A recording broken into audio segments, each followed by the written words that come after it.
Comment vous allez? D'accord. Bonjour. Comment vous allez? Merci pour D'accord. Bonjour, je vous en prie. Bonjour, madame. Bonjour. Comment vous allez? Bonjour. Bonjour. C'est un honneur pour moi de prendre la parole ce matin au nom de l'ensemble du personnel, mais aussi des premiers responsables de la radio-diffusion télévision du Burkina en ce jeudi 20 juin 2024 pour vous souhaiter une fois de plus la bienvenue dans la cour de la télévision nationale. Ce n'est pas une première. Donc, Excellence, nous sommes honorés de vous recevoir ce matin, surtout de l'élan que vous avez donc ce matin de venir échanger avec le personnel, encourager le personnel à peu près une semaine après le malheureux incident donc, qui a touché la télévision. C'est vrai que ça a été des moments de frayeur, beaucoup d'agents étaient traumatisés, mais on sent que malgré donc cela, les agents sont là tous les jours pour assurer la continuité donc, du service. Et donc, Excellence, c'est vraiment des mots de remerciement pour votre présence ici ce matin. Merci, Excellence. Bonjour à tous. Je dirais que c'est un réel plaisir donc, de passer encore une fois de plus vous dire bonjour. Hier, ça faisait une semaine exactement que l'incident est arrivé. Je vais passer voir là où la roquette est tombée. Mais sachez une chose, c'est ceux qui sont là pour vous protéger en fait, qui ont malheureusement fait l'incident. Parce que vous les voyez postés autour, ils vous fatiguent beaucoup sûrement ces derniers temps chaque matin. Parce qu'ils ont renforcé la sécurité depuis plusieurs mois, qui amène à beaucoup de fouilles et de désagréments. Mais c'est pour vous. C'est pour que quelqu'un ne puisse pas venir vous faire du mal ici, parce que vous êtes très important, c'est un lieu stratégique. C'est dans le cadre de leur élève que, en voulant vérifier un certain nombre de choses, malheureusement, donc, quelqu'un a fait partir le coup. Et ceux-là qui étaient à côté là-bas et celui qui a actionné ont été blessés aussi. Donc, ils ont été transportés à Yalgado ce jour-là. Dieu merci, ils ont quitté Yalgado. Avec quelques séquelles, bien sûr, parce que la roquette, ça ne pardonne pas, notamment au niveau de la main. Malheureusement, la roquette s'est dirigée dans la cour de la RTB ici. Et on peut rendre encore grâce à Dieu parce qu'il n'y a pas eu de victimes en tant que telles. Il y a eu 2 blessés pris en charge par l'infirmerie de la présidence. Immédiatement, l'aide de camp après le conseil a pu venir aussi constater les dégâts et me rendre compte donc de la situation des blessés qui étaient stables. J'espère qu'ils vont encore mieux. En tant que civil, c'est normal. Les traumatismes, vous n'avez jamais entendu une roquette détonner à côté, encore que vous soyez comme une cible, ça se comprend. On a mis en place une équipe de psychologues pour essayer de prendre en charge notamment ces 2 blessés-là et tout le personnel. Donc je viens aujourd'hui en tant que psychologue pour essayer encore de vous remonter le moral et de vous dire de ne pas avoir peur parce que ce n'est pas fait à dessein contre vous. Voilà, c'est juste un incident, ça arrive. Dans le maniement des l'arme, ça arrive toujours. Voilà pourquoi ce qu'on appelle dans l'ISTC chez nous, il y a des règles. Voilà. Malheureusement, des incidents peuvent arriver, ça arrive toujours. Et souvent même c'est malheureux. Donc là, on peut rendre grâce à Dieu qu'il n'y a pas eu vraiment de mort. Et tous les blessés sont en train de recouvrir la santé. On dit Dieu merci. Personne ne veut se faire surprendre. Donc quand une relève arrive là, chacun veut vérifier que ces instruments de travail là marchent très bien. C'est normal, c'est logique. Voilà. Mais nous sommes en ville et ces incidents ne doivent pas arriver en ville. Donc ne soyez pas plus apeurés que ça. Et j'espère que la tension est en train de baisser. On a duré avant de venir vous voir parce que, avec juste raison, on pourrait vous expliquer le pourquoi. Sinon, dès le lendemain, on pourrait venir vous voir. Mais on a fait sciemment et je pense que vous comprendrez. Voilà, vous aurez l'occasion de poser vos questions éventuellement et qu'on pourrait répondre. On va causer à bâton rompu pour vous déstresser un peu parce que depuis là, je vois qu'il y a tellement d'informations qui fusent de partout. Et vous-même, vous posez des questions aussi. Excellence, bonjour, soyez les bienvenus. Je vous en prie. Justement, par rapport à l'incident qui s'est déroulé mercredi dernier, en tout cas, il n'en fallait pas plus pour alimenter les réseaux sociaux et même certains médias qui parlent de mutinerie des hommes et de votre probable fuite vers une destination inconnue. Que s'est passé exactement? Peut-être qu'ils allaient dire même que le directeur de la télé a été enlevé aussi. Bon, il n'en est rien. Hein. Voilà. Et souvent, on a l'habitude de dire un certain nombre de termes, les gens disent de ne pas le dire. Mais la réalité est là, en fait. Voilà, il y a des apatrides, il y a des ennemis de la nation. Et il y a un discours de Sankara que je vois que vous avez fait passer la dernière fois que je suivais. C'est d'actualité, c'est comme si nous sommes aujourd'hui et qu'il est en train de parler en fait. Voilà, c'est ça la réalité. Il n'en est absolument rien. Nous sommes là et chacun devrait faire attention ce jour-là. L'incident s'est passé pendant qu'on était en conseil. Et si les gens avaient fui, est-ce qu'après le conseil, il y aurait eu un point de presse? Il y a eu point de presse, non? Mais comme ils ont l'habitude de mentir, comme ils respirent, ils essaient d'embobiner les gens. Ces individus-là, il ne faut pas les écouter. Hein. Ils veulent distraire les gens. C'est rien d'important. Nous, on ne fuit pas. Jamais. Nous sommes soldats et ça, c'est la dernière des choses qui vient en tête. On ne recule pas, on n'abandonne pas. Et on ne s'agenouille devant personne, à part nos parents et Dieu. Donc ça, c'est notre mentalité comme ça. Ils ont raconté tout ce qu'ils veulent et on les regardait. Justement à cause de ça qu'on n'est pas venu très tôt. Il fallait les laisser alimenter leurs mensonges. Et c'est ce que je disais, peut-être qu'ils allaient venir dire que le directeur a été kidnappé. Et sa femme même qui croyait peut-être à leur ineptie, allait regarder que mais là je vois maintenant qu'ils mentent. Ils ont la haine en eux. Ils sont constipés intellectuellement. Et c'est ça qui fait qu'ils sont obligés de mentir. Parce que sûrement qu'ils ont pris, ils ont un pacte avec les impérialistes. Et ils sont obligés de travailler pour les faire croire. C'est des escrocs en fait. Sinon nous on est là, on continue de travailler, on est avec vous chaque matin, on passe. Voilà. Mais on ne voulait pas venir pour les laisser continuer jusqu'à aller se noyer eux-mêmes. Et je pense qu'ils se sont bien noyés maintenant. Toute l'Afrique a compris que ce sont des apatrides, ce sont des ennemis de la nation. Voilà, sinon il n'en est absolument rien. Nous sommes là, on travaille. Monsieur le Président, quelle est l'appréciation que vous faites du traitement de cet incident par les médias, notamment les médias occidentaux? Les médias occidentaux, ce n'est pas nouveau. Hein. Et ça tombe bien, vous êtes des journalistes, vous travaillez dans l'information. Vous voyez ce qu'on appelle le média mensonge? Je pense que beaucoup ont compris maintenant. La plupart sont des médias menteurs. Ils ont passé le temps à mentir, à manipuler. Et aujourd'hui, quand je les regarde dans leurs reportages et tout ce qu'ils racontent, c'est honteux. Et c'est très bien. Ils sont arrivés même à prouver à toute l'Afrique, à tout le monde entier, qu'ils sont des menteurs. Et c'est bien. Je pense que la jeunesse africaine doit avoir compris, la jeunesse burkinabé doit avoir compris. C'est désabonner de ces gens-là, ne plus les écouter, parce qu'ils nous ont tous manipulés pendant longtemps. Voilà, vous avez plusieurs exemples chez vous. Hein. On prend la Côte d'Ivoire, qui n'a pas détesté Gbagbo? En tout cas, nous, notre génération, tellement ils ont menti sur lui, ils ont raconté du n'importe quoi.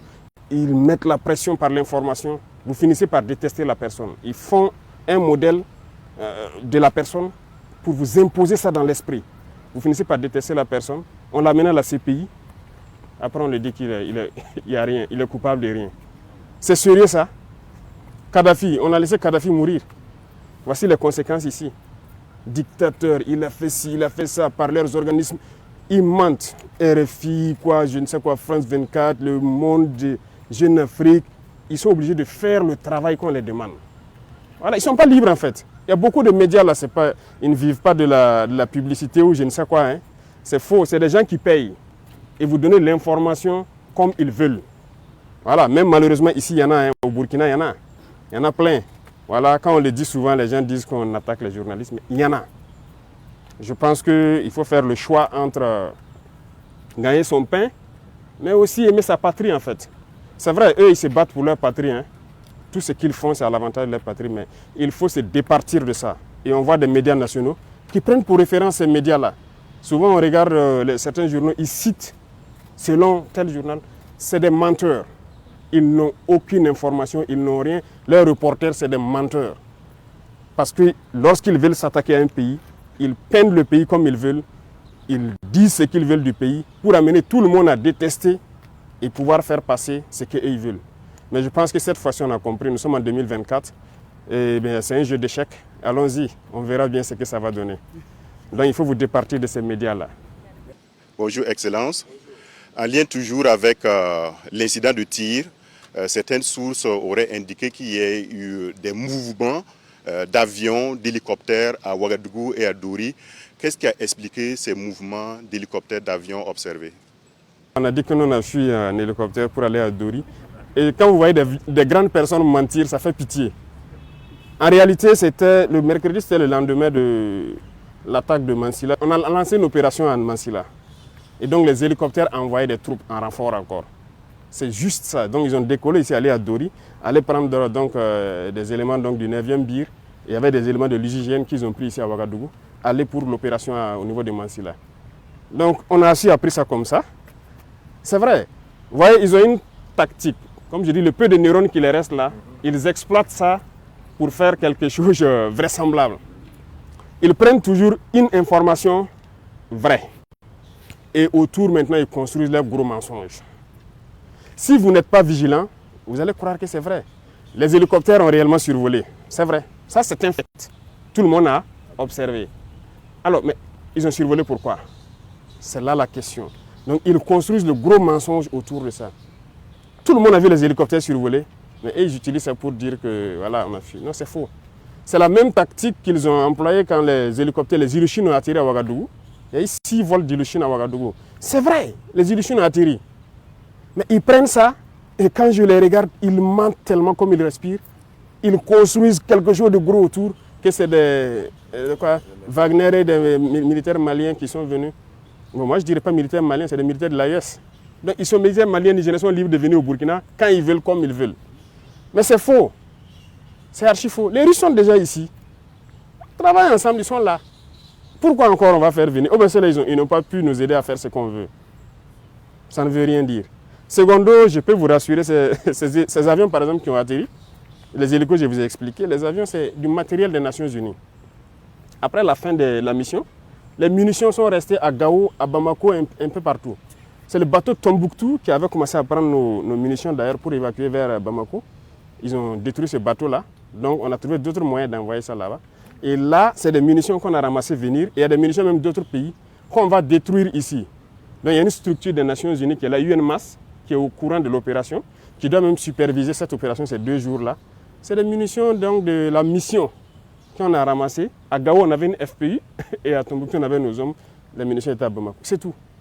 Mais l'acharnement là doit vous permettre de comprendre qu'il y a quelque chose de bizarre quand même. Donc c'est faux. Les mouvements d'humeur, c'est faux. Il n'y a rien eu. Et ça fait que hier ou c'est avant-hier là, l'état-major était obligé de communiquer. Mais nous ne voulions même pas qu'il communique. Mais c'est parce que les parents des soldats à Dori ont commencé à les appeler. On a appris que c'est vous qui voulez vous mutiner ou quoi. Les enfants disent, ils sont en opération même. D'autres sont vers Mansilla, d'autres sont vers Bani en opération. Et les parents les emmerdaient beaucoup. Donc ils ont demandé à ce que, est-ce que l'état-major peut communiquer vraiment pour qu'on arrête de les emmerder, les laisser se concentrer sur leurs opérations. Vous voyez ce qu'ils font? C'est pas bien. Sinon, il n'y a rien, absolument rien. C'est leur souhait peut-être. C'est leur souhait, mais ils ne verront pas ça se réaliser. Non, c'est une injure à nos soldats. Nos soldats sont beaucoup plus intelligents qu'eux. Ils savent ce qu'ils font, ils savent où est le pays, ils savent où on part. Excellence, dans certains milieux, on a même parlé de vacances du pouvoir et qu'au sein de l'armée, il y aurait des tractations pour désigner votre successeur. Est-ce que vous avez été tenu au courant de ces dites tractations? Si c'est vacant, qu'ils viennent prendre. Puisqu'ils ont dit qu'on a fui aller au Niger, non? Ils n'ont qu'à venir prendre. Ils s'asseyent là-bas pour faire quoi? Ils n'ont qu'à venir eux-mêmes venir prendre. Ils n'ont rien compris en fait. Mais comprenez-les, s'ils ont été payés et qu'ils n'ont pas atteint leur objectif, ils sont obligés de mentir pour justifier ce qu'ils font. Et ce n'est pas eux seuls. Vous voyez les Djibril Bassolé et autres, là, ils se baladent à travers le monde, ils mentent, ils composent avec les terroristes pour tuer des Burkinabés, croyant qu'ils peuvent faire changer des choses. C'est révolu ça. Les gens ont compris. Donc il faut leur dire peut-être si c'est vacant, ils n'ont qu'à venir. Ils viennent prendre. Ces gens n'ont rien, ils n'ont pas d'enfants, ils n'ont rien dans l'armée. Et c'est vous qui vous asseyez là-bas pour essayer de manipuler les enfants d'autrui, espérant faire ce que vous voulez. Est-ce qu'ils sont intelligents? Ça, c'est une insulte. C'est une insulte même au peuple burkinabé de prendre les gens pour des enfants, raconter des balivernes et croire que les gens vont avaler ça. Non, les gens sont intelligents. Nous sommes en 2024. Voilà, c'est plus les années où les gens peuvent voir des informations comme ça et puis bondir dessus et tout. Mais retenez qu'ils ont plusieurs objectifs. C'est le chaos, c'est déstabiliser le Burkina parce que notre ligne de conduite ne les plaît pas. Et ça nous réconforte. Ça nous réconforte, ça fait que nous, on veut aller vers notre objectif qu'on s'est assigné. Donc n'ayez pas de crainte à cela en fait. beaucoup d'informations sont sorties, comme vous l'avez dit. Quel est votre message à l'endroit des Burkinabés de l'intérieur et surtout de la diaspora qui se pose beaucoup de questions sur la marche de la transition? Les gens vont comprendre. Nous voilà ici. Peut-être qu'ils vont dire que c'est du fake aussi. Venez me serrer la main, peut-être qu'ils vont croire que... Voilà, ça au moins c'est pas du fake. Voilà. C'est eux qui ont toute la technologie, nous on n'a pas encore à ce niveau-là. Voilà, donc nous on est libre dans notre pays et il ne faut pas que les gens vont s'inquiéter. Je disais qu'ils ont beaucoup d'objectifs. L'un des objectifs, c'est de faire peur aux investisseurs pour dire que le Burkina est instable, le Burkina ne peut pas... Vous savez que le Burkina fait partie, depuis 2023, là, des 10 pays les plus attractifs en Afrique. Les investisseurs veulent venir au Burkina parce qu'ils voient de la vision. Ils voient que ce pays peut se développer avec ce que nous sommes en train d'entreprendre. Donc il y a beaucoup de gens qui nous visitent, qui viennent pour investir au Burkina. Et quand ils font ça, ça fait peur aux investisseurs. C'est leur objectif, donc c'est dire à ceux de Burkinabés de l'extérieur et d'autres investisseurs qui veulent venir au Burkina, c'est archi faux ce qu'ils racontent. Le Burkina est bien stable, ils peuvent venir, ils peuvent croire au Burkina. Et tous ceux qui sont à l'extérieur, tous ces médias mensonges-là, c'est du fake qu'ils racontent. Voilà, c'est l'un de leurs objectifs. Ils ont un plan en tête, c'est sûr. Mais nous sommes aussi au courant.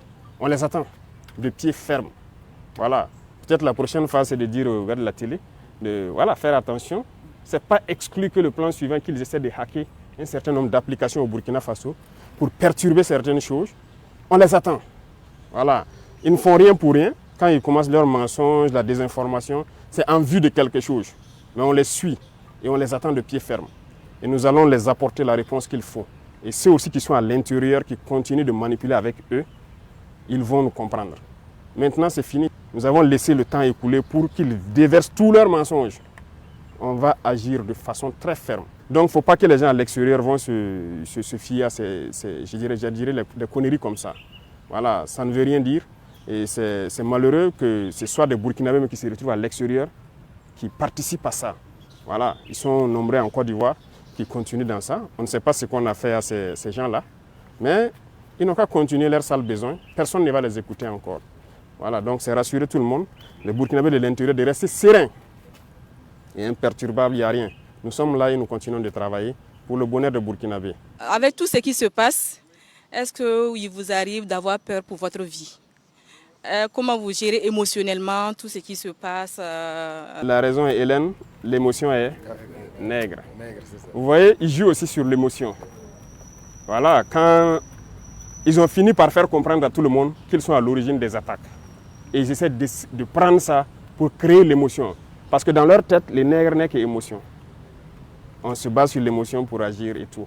Parce qu'ils ont fait une analyse que c'est quoi? C'est Inata qui a fait partir Rock. C'est Gaskinde qui a fait partir Damiba. C'est comme ça dans leur tête. Hein. Vous ne pouvez pas changer ça. Et il faut créer un incident malheureux pour espérer que nous aussi on parte. Parce que le Burkinabé n'est qu'émotion. Non, ils ne connaissent pas le Burkinabé. On n'est pas qu'émotion. On sait où on part maintenant. Les gens ont compris l'essence de notre lutte. Nous, on n'a pas peur. On n'a jamais eu peur parce qu'on a eu la chance, je dirais, d'avoir fait le terrain et de vivre des situations où on aurait dû perdre la vie depuis. Je vous dis qu'il y a des situations où on est sorti dedans, on ne sait pas. C'est Dieu lui seul qui sait comment on est sorti dedans. Sinon, on ne serait pas là arrêté ici. Souvent, je m'assois, c'est vrai, je pense à certaines choses sur le terrain. Je me dis, mais comment Dieu sait ce qu'il fait. Voilà. Donc, si c'est la peur, on ne connaît pas la peur. Ça, jamais. Et on prie Dieu ne jamais connaître la peur. Si on voulait connaître la peur, peut-être que si on avait commencé à s'embourgeoiser, on allait commencer à avoir peur. Mais voilà, ils attendent qu'on ait des comptes chez eux là-bas pour se lever un jour, dire tu fais ça ou bien on ferme. Ils n'auront jamais nos comptes là-bas. On s'en fout d'avoir des comptes là-bas. Voilà, on n'a pas de bien là-bas, on n'aura jamais de bien. Tout ce qu'on fait, c'est pour le Burkina. C'est le Burkina en paix. Nous, on ne veut même pas quitter notre Burkina. On est en paix ici. L'AES, c'est un grand espace. Si on veut aller faire du tourisme, on part à Bamako, à Niamey ou je ne sais, dans d'autres villes. On s'en fout d'aller ailleurs. On est bien dans notre espace ici. La peur, on ne connaît pas la peur. Non, on ne connaît pas la peur. On a décidé de s'engager pour la patrie. On sait tous les risques qu'il y a autour. On a abandonné toute notre vie pour ça. Pourquoi avoir peur?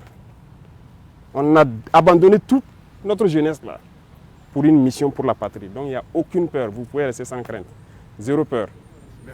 La prochaine phase, à laquelle il faut faire très attention, c'est l'intelligence artificielle.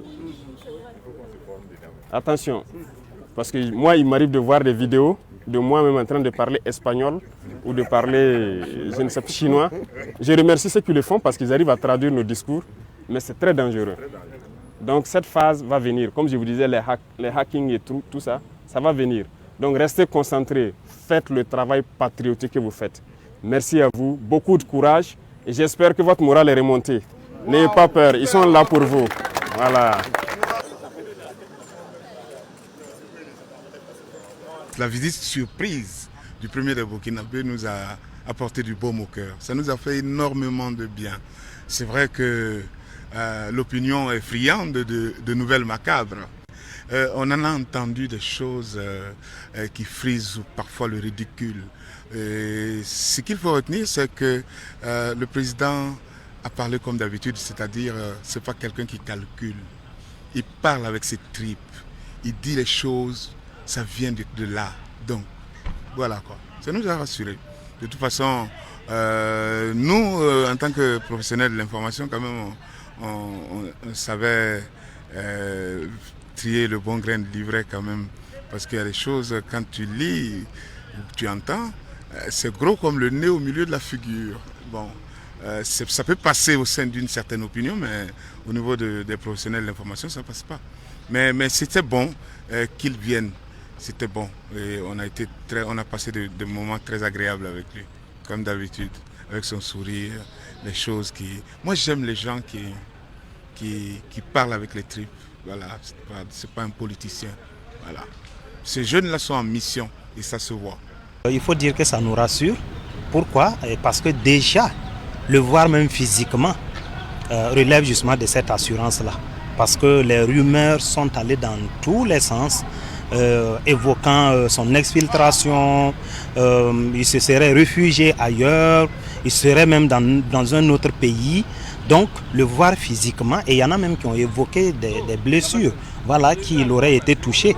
Voilà, donc tellement d'informations ont circulé, je ne sais à quel dessein, mais je pense que sa présence déjà rassure à plus d'un titre. Ça, c'est un premier aspect.